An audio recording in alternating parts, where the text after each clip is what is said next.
Challenges बहुत अच्छे होते हैं इन जनरल। मैंने ये स्टोइक फिलोसफी, मतलब हमारी इंडियन फिलोसफी आप देखें, challenges is like a proof that you are growing. आप वो चैलेंज क्रॉस करोगे इवेंचुअली। ग्रो में जैसे कि पहले एक साल जो था वो काफ़ी टफ था कि आप पता लगा रहे हो, but that build bond in cofounders and also customer understanding better हुई। इसके पहले एक स्टार्टअप किया था जो फेल हुआ, उससे सीखे कि अच्छा क्या नहीं करना चाहिए। और जो सीखने को मिला है वो ये मिला है कि जो उसके पहले जो सीखा था वो मैं पहले बता देता हूँ। Customer obsession is the most important thing in any business. अगर आप कस्टमर को अच्छे समझ सकते हो तो आप ग्रो करो। Growth is like equal to understanding your customer. जो ग्रो में सीखने को मिला वो सबसे इंपॉर्टेंट वो है कि business is build by people. तो आपके साथ जो काम कर रहे हैं they are the most important people. Like it started with my cofounders and then the early hires and अभी भी जो लोग हैं, राइट। तो आपके साथ जो काम करते हैं वो बहुत ज़्यादा इंपॉर्टेंट होते हैं। और वो सबसे बड़ी रियलाइजेशन था कि सिर्फ मार्केटिंग की बात करते हैं। मार्केटिंग बहुत गंदा वर्ड है एक्चुअली मेरे ख्याल से। एक नया वर्ड बताता हूँ आपको, job to be done. Job to be done का मतलब है कि कस्टमर का क्या जॉब है जो कस्टमर को करना है, और आप जो हो आप सिर्फ एक टूल हो कस्टमर का जॉब करने के लिए। तो आप कस्टमर का जॉब जितनी आसानी से कर सकते हो उतना आपको आसान करना है, कस्टमर को इन्वेस्ट करना है। तो अगर कभी आप क्वेश्चन को इन्वर्ट कर दो, आप क्वेश्चन पूछ रहे हो कि मैं मार्केटिंग कैसे करूं, इसको हटा के आप कस्टमर के एंगल से पूछो कि कस्टमर को ये करना है, मैं कस्टमर की लाइफ कैसे सिंपल कर सकता हूं। सब कुछ मास में करो। अब ये सारा खेल पलट चुका है। क्यों? क्योंकि अब आज की डेट में एडवर्टाइजिंग का वो इंपैक्ट रहा ही नहीं है जो आज से 40-50 साल पहले था। क्योंकि आज की डेट में आप ये देखो ना, we are all overloaded with so much of information. तो आज की डेट में जो मार्केटिंग की पूरी की पूरी स्ट्रैटेजी है, या जो भी आज की डेट में जो मार्केटिंग गुरुज हैं वर्ल्ड वाइड, अगर आप देखोगे जो वो प्रोपोगेट कर रहे हैं, जिस तरीके से वो बात कर रहे हैं, वो यही बात है जो ये कह रहे हैं कि आपको सिर्फ ये सोचना है कि जो आपका कस्टमर है उसका एक्सपीरियंस आप कैसे बेटर कर सकते हो, जो उसको चाहिए उसको कैसे एनेबल कर सकते हो वहां तक पहुंचने में। तो now businesses are more like enablers, और मार्केटिंग का रोल क्या रह गया? सिर्फ इन्फॉर्म करने का। अभी क्या हो गया है, सोशल मीडिया की वजह से और इन सब चीजों की वजह से चीजें बहुत तेजी से फैलती है, अच्छी भी और बुरी भी। News whether it is good और bad about a company, a product और अ सर्विस, बहुत तेजी से फैल जाती है। तो अब जो इंपॉर्टेंट काम है वो ये है कि आपको कुछ अच्छा बनाना है। अगर अच्छा होगा और किसी की लाइफ एक्चुअल में उससे बेटर होगी तो लोग बात करेंगे। जैसे प्रोडक्ट मार्केट फिट की बात हुई थी, जब इन्होंने टारगेट किया था कि 100 कस्टमर आ जाए, लेकिन 600 आ गए थे। इन्होंने सोचा था 100, लेकिन उन 100 ने 6 को और बता दिया, तो 600 हो गए ना। तो दैट इज गुड मार्केटिंग। लेकिन एक्चुअल में उसके लिए इन्होंने क्या किया? हो सकता है अपने फ्रेंड्स में, रिलेटिव्स में, अपने एम्प्लॉइज में, अपना जो सर्कल है उसी से शुरू किया होगा। आई डोंट थिंक कि आपने शुरू में कोई बहुत ऐड करी होगी या कुछ किया होगा। उनको अच्छा लगा, उन्होंने आगे रिकमेंड किया, उन्होंने आगे रेफर किया, फिर उन्होंने आगे किया, उन्होंने आगे किया।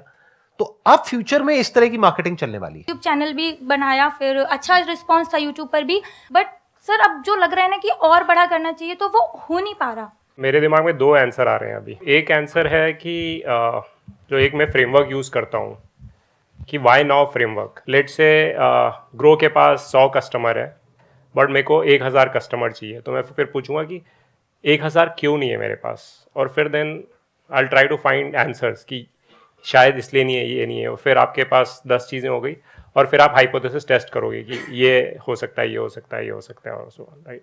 तो ये कंटिन्यूसली लाइक थोड़ा परसिवरेंस चाहिए होता है इसमें, क्योंकि फेलियर रेट भी बहुत ज़्यादा होता है। और दूसरा जो है इसी से रिलेटेड है कि not everything will succeed. Like और कभी ग्रो में भी देखा जाए तो इतनी सारी चीज़ें हमने की है जो फेल हुई है, आपको पता भी नहीं चला होगा, किसी को पता भी नहीं चलेगा क्योंकि फेल हो गई है। Failures people don't remember, right. So मेरा पहला स्टार्टअप भी फेल हुआ था, बट आपको पता भी नहीं होगा उसके बारे में, राइट, किसी सुना भी नहीं होगा। सो पॉइंट इज कि नॉट एवरीथिंग वर्क्स। इनोवेट जब भी आप कुछ भी नया करते हो तो सक्सेस रेट सबकी डिफरेंट होती है। These are the two I think answers that I have for now. मैंने क्या देखा है, सक्सेस जो है ना वो माइंड पे प्रेशर क्रिएट करती है। मतलब जैसे अगर मेरे को कुछ करना है और मैं बहुत ज़्यादा उसके बारे में सोच रहा हूं कि सक्सेसफुल होना चाहिए, तो अब प्रॉब्लम क्या है कि सक्सेसफुल होने के लिए जो करना पड़ेगा वो हजारों लाखों चीज़ें हैं जो हो सकती हैं, बट हजारों लाखों हम कर नहीं सकते।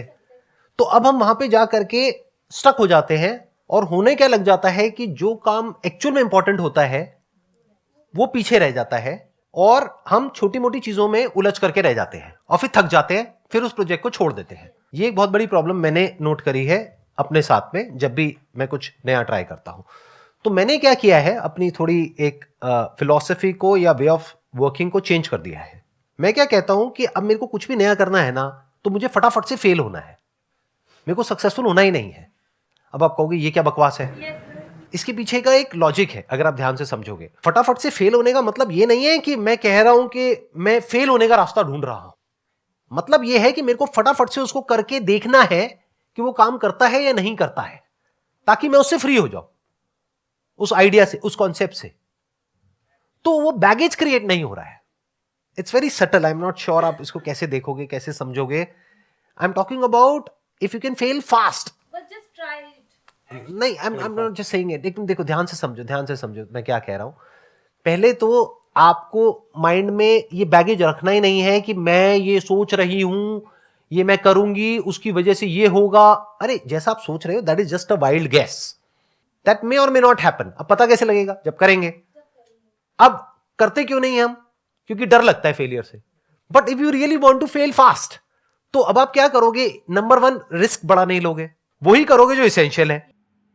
ध्यान से समझना मैं क्या कह रहा हूं। जब आप सक्सेसफुल होना चाहते हो, आप बहुत कुछ ऐसा करने लग जाते हो जो कचरा होता है, और एंड में पता लगता है आपने 2 साल तक मेहनत करी और फिर उसको प्रोडक्ट को लॉन्च किया और सब पागलों की तरह काम कर रहे हो उसको परफेक्ट बनाने में, और वो काम ही नहीं कर रहा है, तो 2 साल खराब हो गए ना।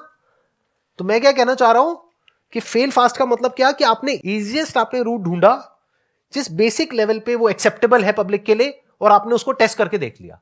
अगर वहां से कुछ रिजल्ट मिल रहा है तो उसको बड़ा कर दिया। बट आप उसको सक्सेसफुल करने के लिए नहीं कर रहे हो, आप उसको फेल करने के लिए कर रहे हो, क्योंकि that is the problem with all of us. मैं आपको सच बता रहा हूं, ये एक बहुत बड़ी प्रॉब्लम है हम लोगों के माइंडसेट में। बहुत मतलब बहुत बड़ी। एक्सपेरिमेंटल माइंडसेट है ही नहीं लोगों का। मैं यहां पर जितने भी लोगों से मिलता हूं उसमें से रेयरेस्ट ऑफ रेयर मुझे कोई नजर आता है जिसका एक्चुअल में साइंटिफिक माइंडसेट है, यानी एक्सपेरिमेंटल माइंडसेट है। माइंडसेट क्या है? मुझे सक्सेस चाहिए सर। अरे ये कैसा माइंडसेट है? आपने फेलियर के लिए गुंजाइश ही नहीं छोड़ी, तो एक्सपेरिमेंट के लिए कहां गुंजाइश है? आप कुछ नया क्रिएट कैसे करोगे? आप तो कुछ कर ही नहीं सकते, आप तो बस पास को रिपीट करोगे, और पास को रिपीट करने में इतना कंपटीशन है जिसकी कोई हद नहीं है। तो your thought must always be that I need to fail fast, not persistence कि लगे रहना है लगे रहना है लगे रहना है। अरे नहीं, जब समझ आ रहा है एक चीज नहीं काम कर रही है, उसको चेंज करो ना ट्रैक को। तो ऐसे ही अब आपके इसमें केस में क्या है, 2 प्रॉब्लम्स आएंगी। एक ये, पहले आपको दिमाग खोलना होगा, आपको देखना होगा कि ग्लोबली ये जो कोचिंग सेंटर्स हैं वो क्या क्या कर रहे हैं। फिर उसमें से आपको देखना है क्या क्या आप कर सकते हो। उसको आपको करना है सक्सेसफुल होने के लिए, नहीं फेल होने के लिए। कि फटाफट से करके देखती हूँ फेल हो गई, कोई बात नहीं, दूसरा कुछ करो, तीसरा करो, चौथा करो। अब जब आप फेल होने के लिए कर रहे हो तो आप रिस्क भी तमीज से उठाओगे, घर गिरवी नहीं रखोगे, क्योंकि आपको पता है कि आप फेल होने वाले हो। मैं आपको बहुत एक बारीक बात बता रहा हूं। जैसे एक प्रोजेक्ट मैंने किया था आज से कुछ साल पहले सक्सेसफुल होने के लिए। उस प्रोजेक्ट में I lost close to around $2 million। अब मैं जो प्रोजेक्ट करता हूं वो करता हूं फेल होने के लिए। तो उसमें at any given point in time 10-20 हजार $50,000 से ऊपर का लॉस नहीं होता है। मुझे पता है एक लिमिट में ही रिस्क लेना है। जब आपको होता है ना मेरे को सक्सेसफुल होना है, तो रिस्क अनलिमिटेड हो जाता है, क्योंकि आपको माइंड में ये बोल बोल करके कि हाँ कुछ होने वाला है होने वाला है होने वाला है, एक बबल क्रिएट हो जाता है। आपको ऐसा लगता है कि कुछ हो रहा है, एक्चुअल में कुछ नहीं हो रहा होता है, आपके माइंड में होता है। और टीम बेचारी लगी रहती है आप ऊपर से इंस्ट्रक्शन दे रहे होते हो, वो टीम फॉलो कर रही होती है, एंड में उनका टाइम भी खराब होता है, रिसोर्सेज भी खराब होते हैं, पैसा भी खराब होता है। तो success is a trap. Success से बाहर निकलो अंकल आंटीज।